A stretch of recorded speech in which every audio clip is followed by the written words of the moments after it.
কাটুই পোকা, বাঁধাকপি ও ফুলকপির লেদা পোকা, ক্যাবেজ, কলিফ্লাওয়ার, ক্যাটারপিলার। আক্রান্ত শাকসবজি: বাঁধাকপি, ফুলকপি, পেঁপে, বেগুন, আলু, টমেটো। লহমন: স্ত্রী মথ পাতার উল্টো দিকে গাদা করে ডিম পাড়ে। কিডা পাতার সবুজ অংশ খেয়ে জালের মতো করে ফেলে। অনেকগুলি কিডা কপির বনশীল অংশ খেয়ে ফেলে খাওয়ার অনুপযুক্ত হয়। কিডা বাঁধাকপির উপরের পাতা ছিদ্র করে খায় ও মাথার ভিতরে ঢুকে ফলে কপি পচে যায়।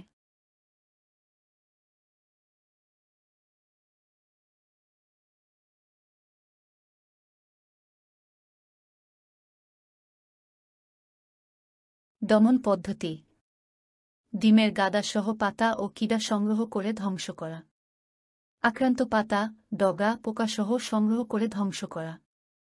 ছোয়াট গাছগুলির চারিদিকে ছাইকেরাসিন মিশ্রণ প্রয়োগ করতে হবে। কার্টাপ, টেনাপ কেয়ার ব্রেভোসিনোটাপ 2 মিলিলিটার পানি স্প্রে। ডায়াজিনন, রাইসন হেজিনন সেবিয়ন ডায়াটন 3 মিলিলিটার পানি স্প্রে। সাইপারসেথ্রিন 10 ইসি, রেলোথ্রিনন কর্ট সিম্বুশ 1 মিলিলিটার পানি স্প্রে। আক্রান্ত গাছ, শাখা ও ডগার কাটা অংশ খুঁজে তার নিকট মাটি থেকে কাটুই পোকা বের করে বিনষ্ট করতে হবে। তবে চিটাগুড়, হেপ্টাক্লোর এবং ধানের তুষ মিশিয়ে সন্ধ্যায় জমিতে দিয়ে দমন করা যায়।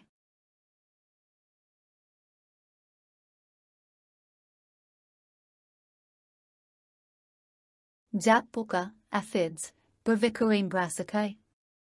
আক্রান্ত শাকসবজি: বাঁধাকপি, ফুলকপি, ওলকপি, শালগম, মূলা, বরবটি, টমেটো। ক্ষতির ধরন: পূর্ণাঙ্গ পোকা এবং বাচ্চা গাছের পাতা, কচি কাণ্ড, ফুল ও ফলের কুঁড়ি, বোটা এবং ফলের কচি অংশের রস চুষে খায়, ফলে গাছ দুর্বল ও হলুদ হয়ে যায়, পাতা কুঁচকে যায়।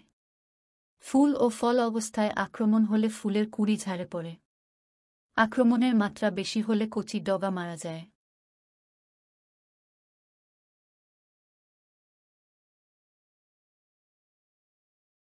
আক্রান্ত শাকসবজি: বাঁধাকপি, ফুলকপি, ওলকপি, শালগম, মূলা, বরবটি, টমেটো। জাপ পোকা হাতের সাহায্যে মারাই উৎকৃষ্ট পদ্ধতি।